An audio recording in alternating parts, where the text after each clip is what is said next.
Oi, bencinhos de Deus. Graça e paz, tudo bem? Vamos aqui para uma leitura de 1 Coríntios 7, que fala sobre casamento e divórcio. Vai ser uma leitura e também vou trazer para vocês estudo da palavra do Senhor. Amém? Mas antes tem essa mensagem aqui, ó, que é o versículo do dia. Quero ler com você. O qual, aqui está falando de Cristo, né? O qual se deu a si mesmo por nós, para nos remir de toda a iniquidade e purificar para si um povo seu especial, zeloso de boas obras. É uma mensagem linda, né? Tito, capítulo 2. Depois nós vamos clicar em Entenda o Contexto, porque esta não é a mensagem do vídeo de hoje. E com certeza o contexto deve ser forte e interessante, porque o povo de hoje, da igreja moderna, a cada dia que se passa, o que está sendo, com certeza não é zeloso e de boas obras. Se for de boas obras, são poucas boas obras. E zeloso está ficando cada vez menor o número de pessoas que estão zelando pela palavra do Senhor. Não é verdade?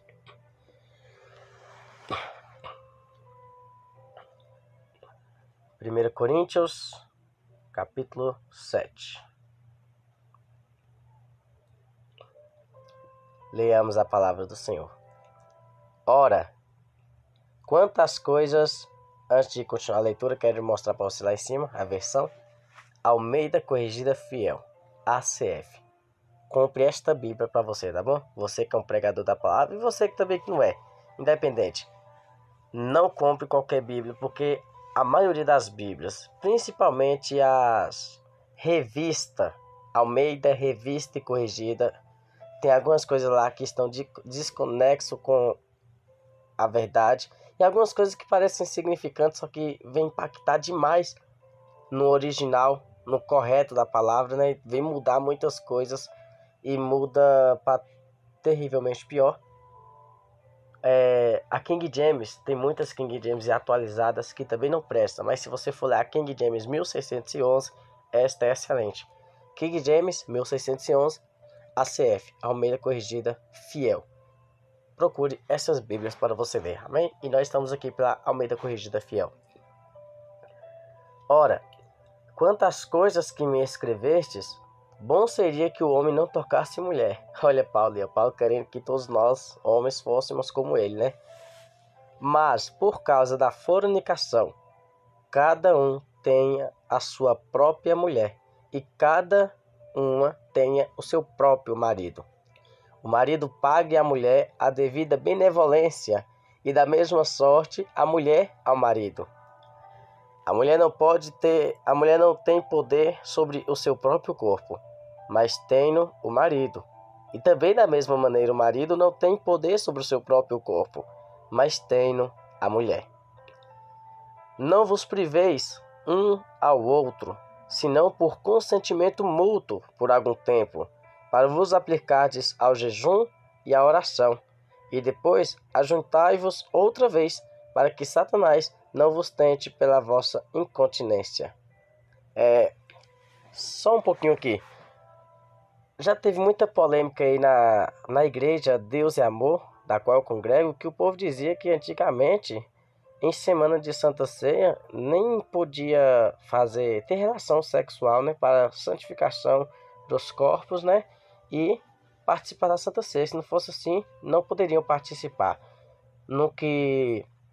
Uma polêmica que rodou agora, né, com as mudanças de doutrina, estava dizendo, realmente a doutrina era muito pesada. Olha só os absurdos que tinha na doutrina, ainda bem que mudou. E falaram que tinha essa doutrina. Aí outras pessoas comentaram embaixo lá no vídeo que postaram, né? Dizendo que, eu sou fulana, sou da igreja há 30 anos, há 40 anos, e não existe isso não, isso é mentira. Disseram que nunca tinha. Mas nós acabamos de ler aqui, né? Mesmo que tivesse, isso aqui não podia ser como regra. Não é que alguém que não guardasse ali a abstinência não poderia participar da Santa Ceia, não. Mas é aconselhável como uma coisa boa. Olha aí, não tem o jejum que você faz? Você fica um dia sem comer, sem beber, para sacrificar a vontade da sua carne? Pois é, se você não conseguir, ainda mais para quem é jovem, né, recém-casado aí, tá com os nervos à flor da pele, né? os hormônios à flor da pele. Mas assim, talvez não para talvez não para estes, mas se você é casado e você consegue guardar o seu corpo por um tempo, abstinência sexual, que seja por consentimento mútuo, porque se o rapaz quiser e a mulher não, aí você não tem poder sobre o seu próprio corpo. Do mesmo jeito, o contrário, se a mulher quiser e o rapaz não, o esposo não, aí a esposa também não tem domínio sobre o seu corpo. Tem que ser mútuo, tem que partir dos dois. Os dois têm que entrar em consciência e dizer: vamos, vamos privar um ao outro para que nós venhamos nos aplicar no jejum e na oração. Uma abstinência sexual, um jejum, né? Para santificação. Não que assim não sendo feito você está em pecado. Não, não, claro que não. Sendo casado e estando de acordo com a palavra do Senhor, então, perdão, eu estou gripado, por isso que eu estou arranhando a garganta aqui, então você não há nada que te condene. Amém? Versículo 6 a seguir. Digo, porém, isto como que por permissão e não por mandamento. Olha, ó, ele colocou, né? Está dizendo isso não por mandamento, mas por permissão. Ou seja, não é um mandamento, então você não estará pecando se você não fizer isso.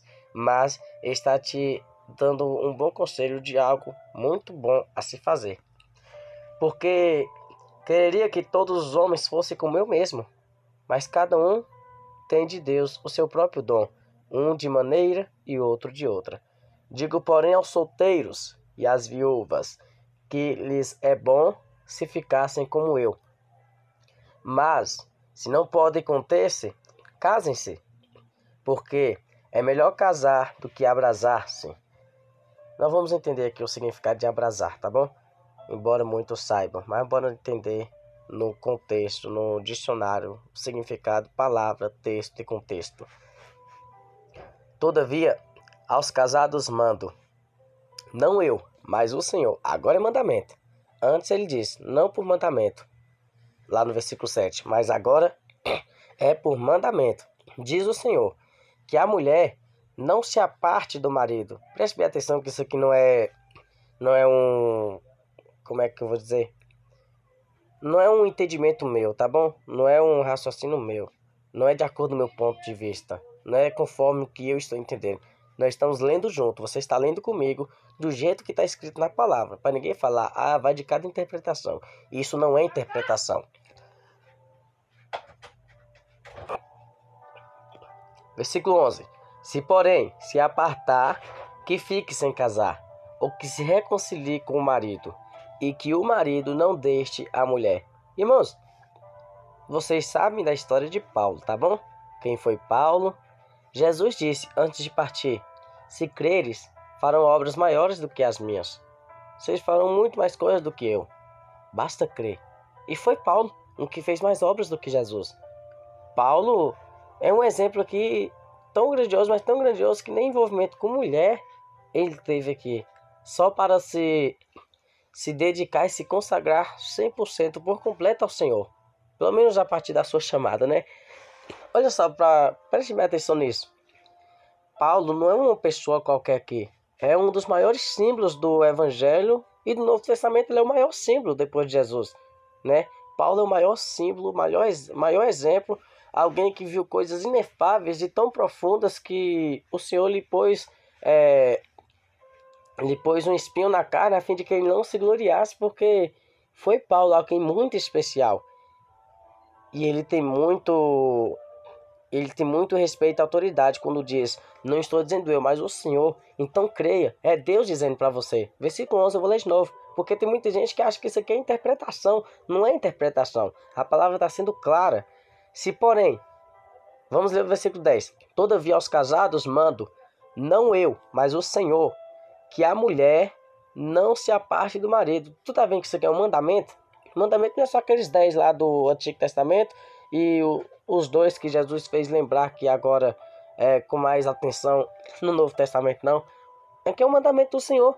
Mando eu, o Senhor, que a mulher não se aparte do seu marido. Se porém se apartar, que fique sem casar.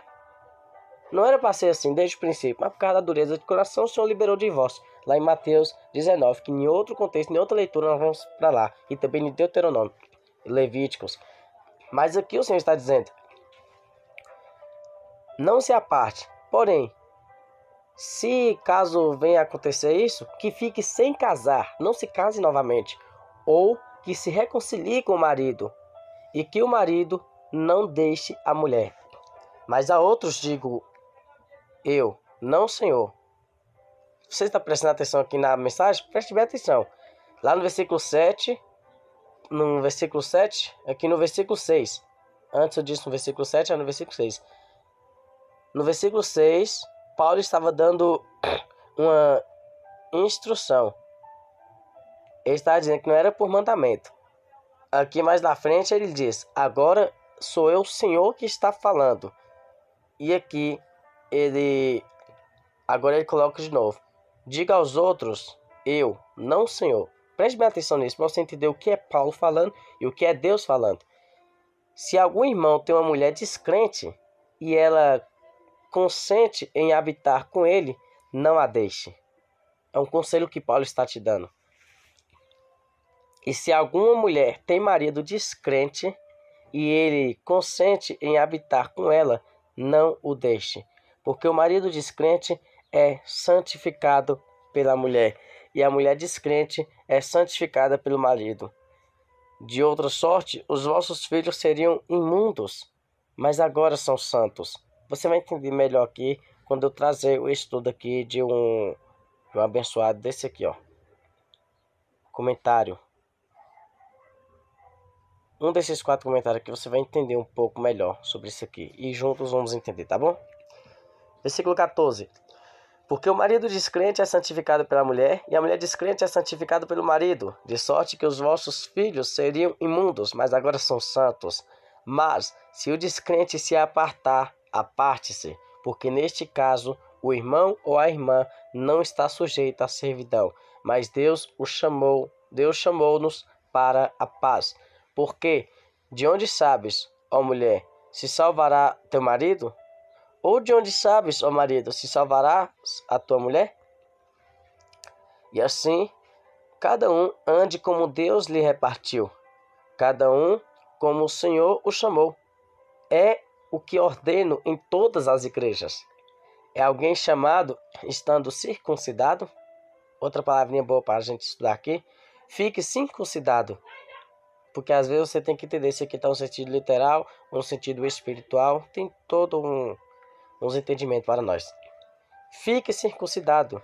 É alguém chamado estando incircuncidado? Não se circuncide. Ei, palavrinha abençoada. A circuncisão é nada e a incircuncisão nada é, mas sim a observância dos mandamentos de Deus. Cada um fique na vocação em que foi chamado. Não se preocupe com essa minha gagueira que não, tá bom? Porque nós vamos olhar aqui um estudo para você entender melhor sobre essa parte aqui, tá bom? Versículo 20. Cada um fique na vocação em que foi chamado. Foste chamado sendo servo? Não te dê cuidado. E, se ainda pode ser livre, aproveite a ocasião. Porque o que é chamado pelo Senhor, sendo servo, é liberto do Senhor. E da mesma maneira também, o que é chamado sendo livre, servo é de Cristo. Foste comprados por bom preço. Olha só que forte. Versículo 23. Fostes comprados por bom preço. Não vos façais servos dos homens. Irmãos, cada um fique diante de Deus no estado em que foi chamado. Ora, quanto às virgens, não tem o mandamento do Senhor. Quanto às virgens, não tem o mandamento do Senhor. Dou, porém, o meu parecer, como quem tem alcançado misericórdia do Senhor para ser fiel. Este conselho é muito válido, porque ele fez coisas que tanto agradou a Deus, que até viu coisas inefáveis, subiu ao céu, terceiro céu. Não é qualquer um que está lhe dando conselho, tá bom? Se um pastor aqui muito respeitado lhe dá um conselho, você acata aquilo por saber o quão vida com Deus tem esse irmão e o quão especial para Deus ele é. Imagina Paulo, sendo o maior dos maiores entre nós, claro, depois de Cristo, não trazendo honra para ele, porque ele não se vangloriou. Agora nós podemos o eleger como um dos principais, né? Tenho, pois, por bom, por causa da instante necessidade, que é bom para o homem o estar assim. Estás ligado à mulher? Não busqueis separar-te. Estás livre da mulher? Não busqueis mulher. Mas, se te casares, não pecas. E se a virgem se casar, não peca. Todavia, os tais terão tribulações na carne. E eu quereria poupar-vos. Isto, porém, vos digo, irmãos, que o tempo se abrevia. O que resta é que também os que têm mulheres sejam como se não as tivessem, e os que choram, como se não chorassem, e os que folgam, como se não folgassem, e os que compram, como se não possuíssem, e os que usam deste mundo, como se dele não abusassem. Porque a aparência deste mundo passa, e bem quisera eu que estivesseis sem cuidado.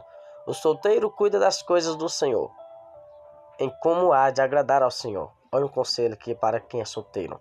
Os solteiros, por isso, jovem, não tenha pressa para casar. Se você quer casar, você quer montar uma família, se você pensa que está extremamente necessitado de uma família, será que Deus não sabe disso? Se você tiver realmente necessidade de sua família, que eu falo. Você, sua mulher, você, sua família. Se você acha que sabe disso, será que Deus seria tão ingênuo para você saber mais do que Ele? Ele sabe o que está fazendo.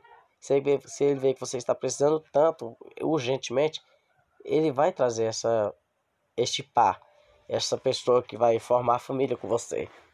Ou o varão, ou a varoa, ou o vaso, né? O Senhor vai trazer para você, tá bom? Não fique desesperado. Não, você que é jovem, se deleite em fazer a obra do Senhor, se deleite em fazer a vontade dele, porque isso muito agrada. E é por isso que Salomão escreveu a linda passagem de Eclesiastes 12. Lembre dos dias do teu Criador no dia da tua mocidade. O Senhor se agrada muito, jovem. Você que deleita em fazer a vontade dele. Tudo bem que você quer casar e o Senhor vai lhe dar esse casamento, se esse é o seu pensamento. Mas agora, busquem, busquem agradar o Senhor. Olha como ele vai ficar feliz com você. Eu bem quisera que estivessem sem cuidado. Os solteiros cuidam das coisas do Senhor, em como há de agradar ao Senhor. Mas o que é casado cuida das coisas do mundo, em como há de agradar a sua mulher. Claro que aqui a gente está colocando a mulher como prioridade em relação ao Senhor. Como o próprio Jesus vai dizer, isso aqui não é contradição, tá bom? O próprio Jesus vai dizer, aquele que ama mais a sua esposa do que a mim, ou mais a sua mãe do que a mim, ou mais o seu irmão, seu pai, ou qualquer um do que a mim, não é digno de mim. Ali está falando em um outro contexto. O contexto que está falando, não está falando que a mulher é para você é mais importante do que Deus. Em que se a mulher falar que é para você parar de ir para a igreja, você vai parar. Se a mulher falar que é para você não orar, você não vai orar. Não, não é isso. Aqui está dizendo que você que é casado tem que cuidar bem da sua casa. Tem que cuidar bem de como agradar a sua mulher. O mesmo vale para o marido, a mulher agradar o seu marido. Porque se você não pode governar a sua casa, como é que você quer governar as coisas do Senhor? Tá entendendo aqui o mistério? É para você cuidar de como agradar a sua mulher. Por isso que a gente fala que os solteiros têm mais tempo para fazer muitas coisas para o Senhor. Não porque os casados não têm tempo para fazer as coisas para o Senhor. Pelo contrário, a pessoa quando está casada, talvez ele encontre mais força, mais apoio para estar ainda mais firme nos caminhos do Senhor. Só que vai ter momentos que você vai ter que resolver coisas de família, né?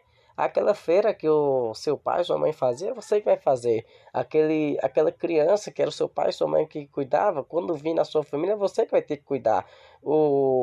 As coisas de casa, tudo que você deixava para os outros, enquanto você fazia uma coisa ou outra, você vai ter que cuidar de tudo.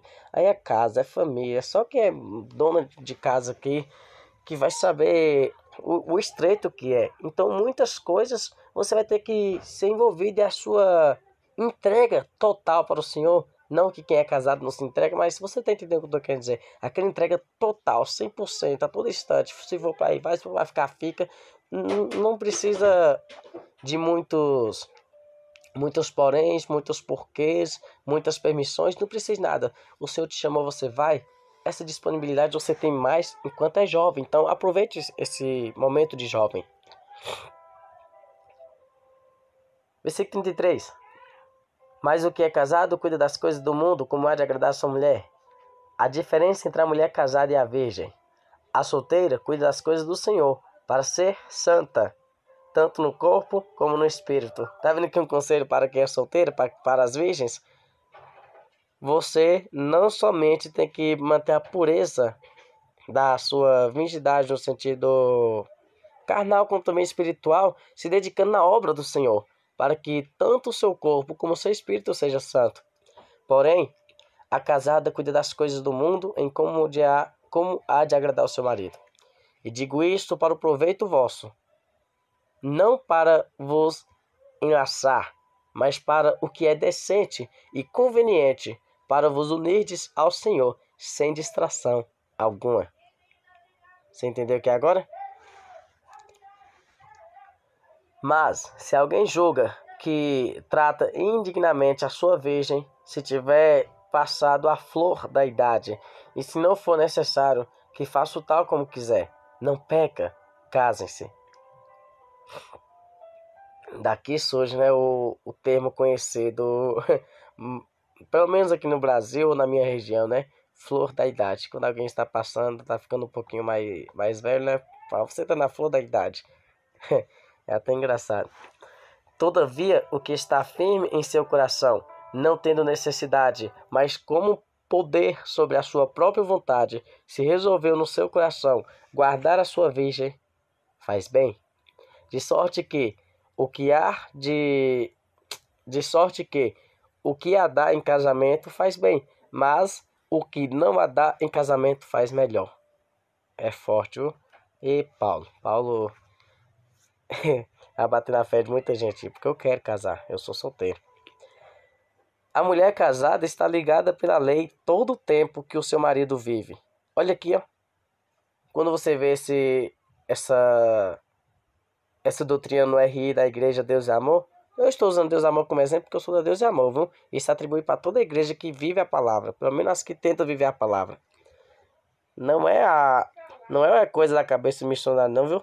Tá aqui, ó. Lê isso aqui. Eu nem vou expor o comentário. Só vou ler e você fala o que você entendeu. A mulher casada, lá em cima nós lemos, né? Que o homem não se aparte da sua mulher, que a mulher não se aparte do seu marido. Não mando eu, manda o Senhor, diz Paulo na leitura. Você acabou de ver que não é interpretação, é a Bíblia pura, a Bíblia simples, pura e somente ela. Agora aqui no versículo 9. A mulher casada está ligada pela lei todo o tempo em que o seu marido vive, mas se falecer o seu marido, fica livre para casar com quem quiser, contanto que seja no Senhor. Você parou para prestar atenção? Enquanto o marido está vivo, ela está unida, ligada pela lei. Então, qualquer casamento fora disso é adultério.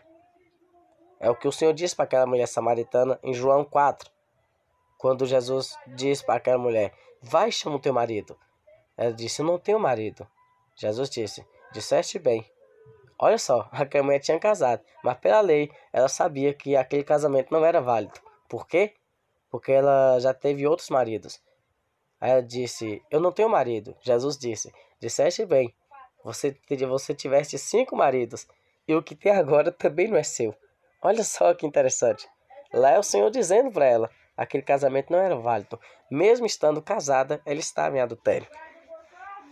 É a palavra do Senhor, irmãos. Se quiser dar um dislike por causa dessa mensagem que machucou aí, pode dar, mas é a palavra. Né? Você escolhe se você quer a palavra ou não. Será, porém, mais bem-aventurada se ficar assim, segundo o meu parecer. E também eu cuido que tem o Espírito de Deus. Olha só que interessante, irmão, no versículo 40. Quando, lembra que eu falei lá que não é qualquer um que está no conselho? Somente 2 ou 3 vezes aqui, Paulo deu um parecer dele, dizendo, não digo isso por permissão, não digo isso por mandamento, mas por permissão. Outras coisas aqui, digo porém eu, Olha só, por 2 vezes.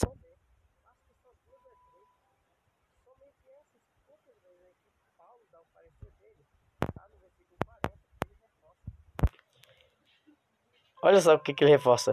E também eu cuido que tem o Espírito de Deus. Ou seja, quando Paulo foi inspirado a dizer alguma coisa, mesmo quando não foi diretamente do Senhor, a inspiração que deu a Paulo para falar aquilo veio do Senhor. Então, não é tipo eu falar para você. Eu falar uma coisa para você, irmão. Ah, irmão, eu acho melhor você fazer isso.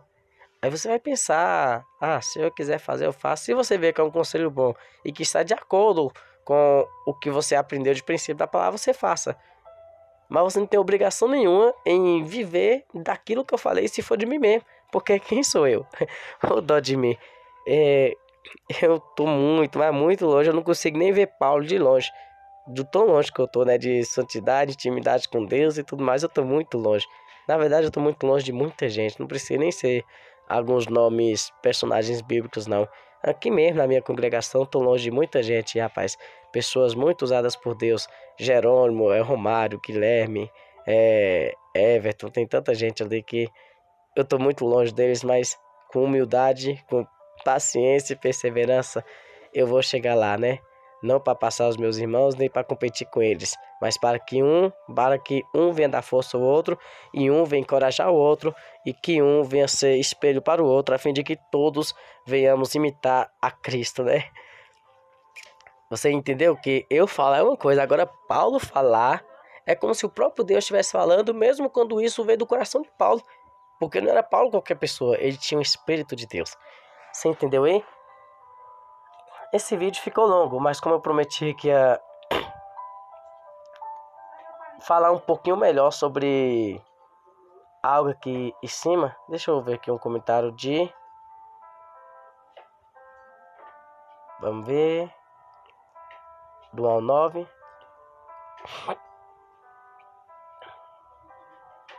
Aqui, acho que é aqui que nos importa. Cristão devem casar com cristão. Foi isso aqui mesmo que eu tava querendo para vocês, ó. Vamos voltar aqui na mensagem, no versículo 13. Aqui, ó. Mas aos outros digo: se algum irmão tem uma mulher descrente e ela consente em habitar com ele, não a deixe. E se alguma mulher tem marido descrente e ele consente em habitar com ela, não deixe. Porque o marido descrente é santificado pela mulher. Nós vamos entender essa parte aqui, que até eu fiquei um pouco confuso, né? Vamos ver, cadê? Se tiver interferência no áudio, os irmãos me perdoem, tá bom? Porque eu moro numa casa aqui que é cheia de pessoinhas, que é gritaria e um bocado de coisa aqui. Mas vamos lá. Cristãos devem casar com cristãos. Casar somente no Senhor, versículo 39. E veja 2 Coríntios 6, 14 e 18. Vou pegar aqui a minha Bíblia e vamos ler para ver o que está escrito. 2 Coríntios 6, 14, 18. Enquanto eu estou procurando aqui na minha Bíblia, você vai procurando na sua, tá bom?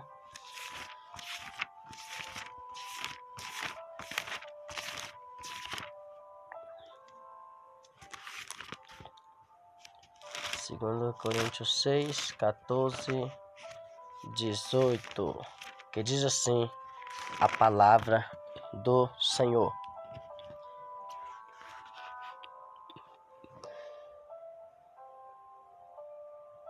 Não se ponham em julgo desigual. Esta é uma parte em que tem trazido muitas polêmicas, né? O que é julgo desigual? Mas leiamos. Não se ponham em julgo desigual com descrentes, pois o que tem em comum a justiça com a maldade? Ou que comunhão tem a luz com as trevas? Que harmonia entre Cristo e Belial? Que há de comum entre o crente e o descrente? Que acordo há entre o templo de Deus e os ídolos? Pois somos santuário do Deus vivo. Como Deus disse: habitarei com eles e entre eles andarei. Serei o seu Deus e eles serão o meu povo. Portanto, saiam do meio deles e separem-se, diz o Senhor. Não toquem em coisas impuras, e eu os receberei. E lhes serei pai, e vocês serão meus filhos e minhas filhas, diz o Senhor Todo-Poderoso. Se essa mensagem não foi simples e de fácil entendimento para você, então é porque você mesmo está trazendo um bloqueio na sua mente e não quer fazer conforme o que contraria a sua carne, né? É um conselho forte, irmãos.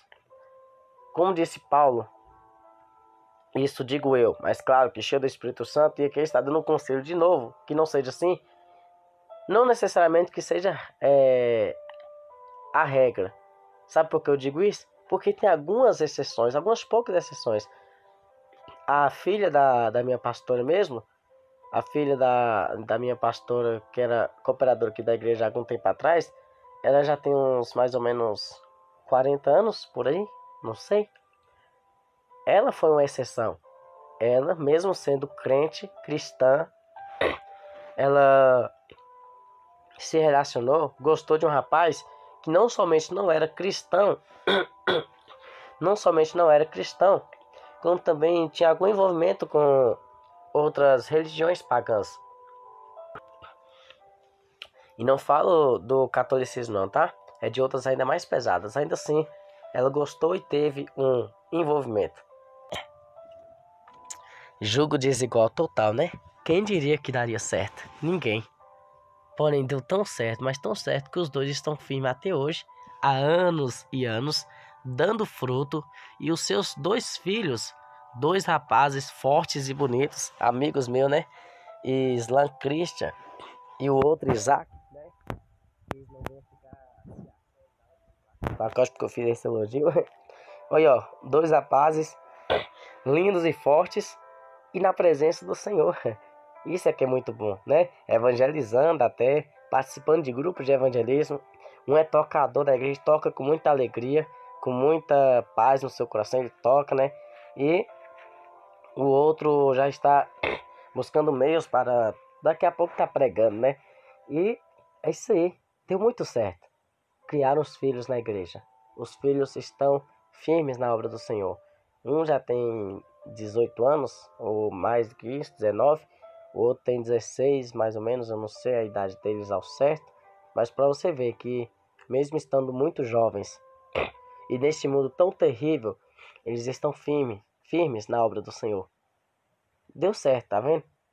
Mas você não pode olhar para essa exceção. É uma exceção. É um caso que é raro. A maioria dos casos não dá certo. Por isso é aconselhar você não ir por este caminho. Vamos lá. Cristão deve casar com cristão. Nós lá acabamos de ler 2 Coríntios 6, 14 ao 18. No entanto, alguns de Coríntios foram salvos depois de casados. O que deviam fazer? Deviam abandonar os seus cônjuges não salvos? Deviam recusar o ato conjugal? E se o cônjuge não salvo quisesse terminar o casamento?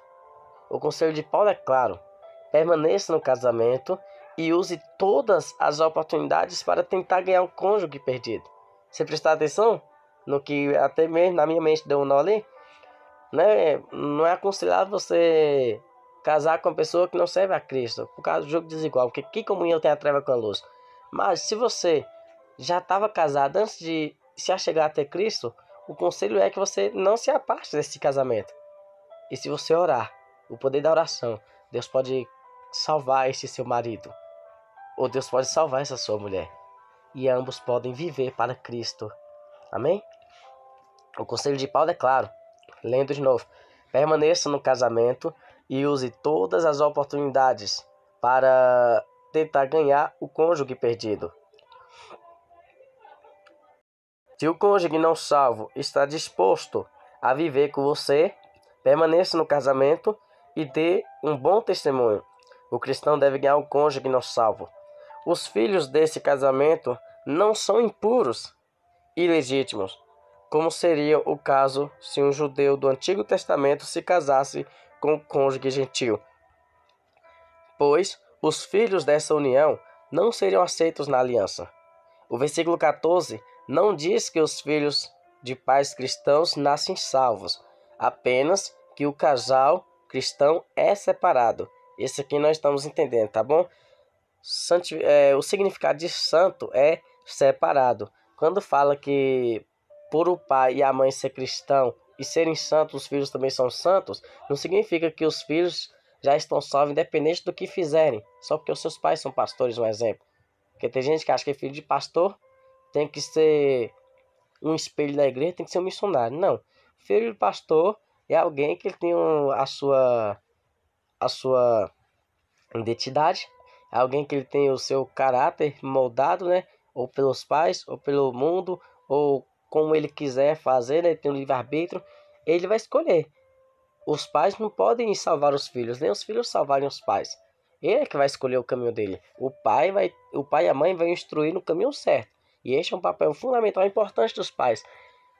Ensinar o caminho em que ele deve andar desde criança, né? Ensinar a criança o caminho que se deve andar desde o nascimento. Tem que ser bem instruído na palavra do Senhor. Agora, se ele vier a se perder, não pode ser. Claro que algumas vezes pode ser, mas não necessariamente será culpa dos seus pais. Ou de mesma forma, né? Porque os seus pais são santos, separados, seus pais são pastores, que esse rapaz também é santo e é separado. É isso que aqui está querendo dizer. Preste bem atenção. Não quer dizer que os filhos de pais cristãos nascem salvos, apenas que o casal cristão é separado, pois Deus abençoa o não salvo da família. Deus abençoa o perdido por causa do salvo. Entretanto, se o cônjuge não salvo se recusar a permanecer com o crente, este não pode fazer nada, a não ser deixá-lo partir. Deus nos tem chamado à paz. O cônjuge abandonado tem o direito de casar de novo? Aqui é uma pergunta. O cônjuge abandonado tem o direito de casar de novo? Os versículos 10 e 11 indicam que o ideal é tentar a reconciliação